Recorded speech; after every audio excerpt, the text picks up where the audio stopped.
Moving on to the second matchup, again, I think both these matchups, like you can make a case for both teams. I think we're more likely to make the same case, or the case for the same team on this one, at least basing it on what we said in the initial matchup. But Texas taking on Washington. Obviously, Washington undefeated Pac-12 champions. Texas, one loss came against Oklahoma, but they arguably have the best win on the season going to Tuscaloosa. The only thing that may have changed since talking about it originally a couple episodes back. Michigan. Oh, no. You picked I Alabama? picked Alabama. I said close game. Gotcha, It was basically the same rhetoric. But as far as this game, is Worthy playing or no? Is he fine? I believe. Because, I mean, that's what we didn't know. Like, when we talked about it before, it's like I still thought Texas, but you would assume, because I know you said earlier to me that the line had moved in Texas' favor, you would assume Worthy is playing. Yeah, my understanding is he hasn't had any significant setbacks, and I don't know that he's going to be 100%, but he's going to play. Yeah. I mean, I think we're both agreeing here that we think Texas is going to win the game. Another interesting matchup. Texas defense has been great. Washington's defense solid. Obviously it would be nice if Texas running back didn't get hurt. Yeah, obviously, but that hurts. The kid, is it Baxter that's filled in? CJ Baxter. He's done a good job. So I think Texas wins this game. I don't expect a blowout in this game either. I mean, I think maybe Texas by 7, something like that. If Quinn plays a pretty clean game, I think Texas might be able to maybe force him into a couple big mistakes. We'll see. To me, this comes down to a couple things. Like, one, I think you're right that it won't be a blowout in the sense that if Texas gets a big lead, they're notorious for letting teams creep in. Yeah. So, because to me, the one way this does turn into a blowout is Texas. I don't think Washington can blow Texas out. I just don't think they're physical enough defensively to just consistently stop Texas's offense. I do think that if Washington gets rolling offensively, because to me, Washington is very similar stylistically to what Oklahoma did to Texas, which is push the ball downfield, lots of tempo. And Texas, for stretches of that game, were good defensively. But then when they really picked up the tempo late in the half and late in the game, they struggled to stop them. So I think Oklahoma definitely, I agree with you somewhat, but Oklahoma obviously goes way faster than Washington typically. True. Well, from what I've seen lately, I think Washington, I don't know necessarily why, early in the year was just going NASCAR, they call it NASCAR, a million miles an hour. Then when they played Oregon, and depending on the matchup, it seems like they kind of toned that down. I mean, they were not going fast against Oregon. Yeah. So I think it, depending on, and I don't necessarily think they're going to, unless they think that that's what gives them a stylistic advantage, I don't think you're going to see them going a million miles an hour against Texas. Just because, the danger, say Texas has a big drive, go down and score, and then you go 3 and out, going, your defense is right back on the field a minute later. Right. So I think, I expect them to be a little bit more of the tempo of they were when they played the Ducks in that Pac-12 championship game. I don't think they're going to go super, super fast. Although I think it would actually benefit them to do so. It would. I think they should do that. I just have a feeling they're not going to. Typically, they get, these coaches, for whatever reason, get away. There's certain schools like Oregon or Texas Tech with Leach. It didn't matter. That's who they were. They're going to do that. Right. But I mean, think about that game when they played Washington State, man. I mean, that offense just looked terrible. Terrible.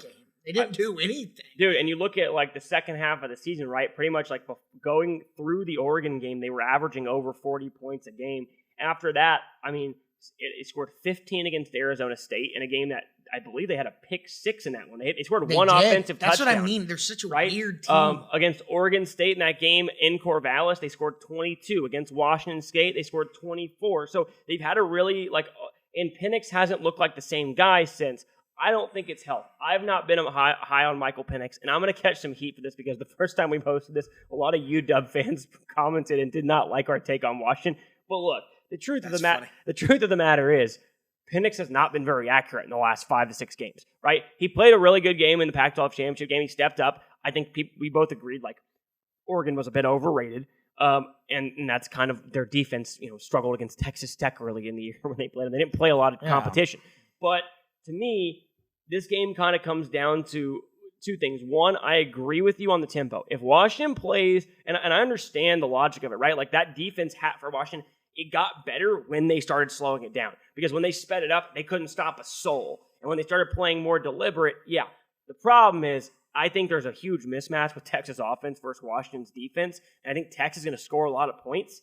Maybe that will help Washington in the sense that it'll force them into playing faster. Because if this gets into a shootout, anything can happen. But if you try to play slow against Texas's defense, that's not going to work. That's when they're at their best. When you give like Tavondre Sweat and all those guys on the defensive line time and they're rested to rush the passer, good fucking luck. The time Texas has struggled, like I've said, it's been in quick tempo situations. What happened to them and why were they dropped so far in the rankings? Because they would get up on these teams, like it happened against TCU, it happened against Kansas State that we were watching together, it happened against Houston, and the opponent is forced to go into a high-tempo, fast-paced offense, and the defense gets burnt out because they're on the field, because Texas does the same thing. They play fast-paced. They have quick possessions, and the defense gets tired. If you're looking at it from a pure talent standpoint, there's mismatches all over the field for Texas. Yeah, Washington's got some really good receivers. They're not going to be able to throw the ball consistently unless they go fast-paced. They're not going to be able to run the ball at all. Texas' run defense is arguably the best in the country.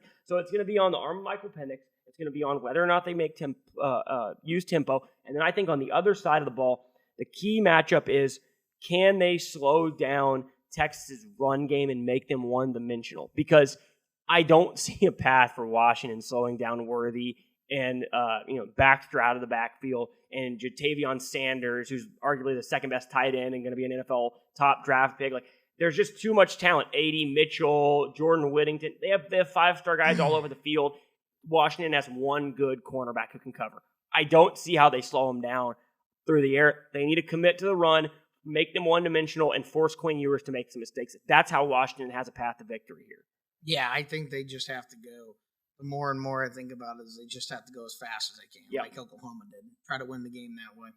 I do think that Kalen DeBoer, from a head coaching standpoint, might have a slight advantage over Sark.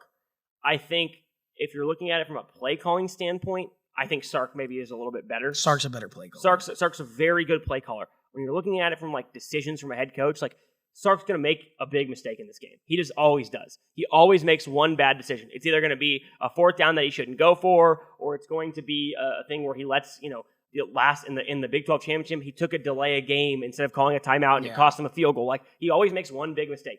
Who's going to make that big mistake? I think Sark will. That's going to keep Washington in the game. I like Texas to win it.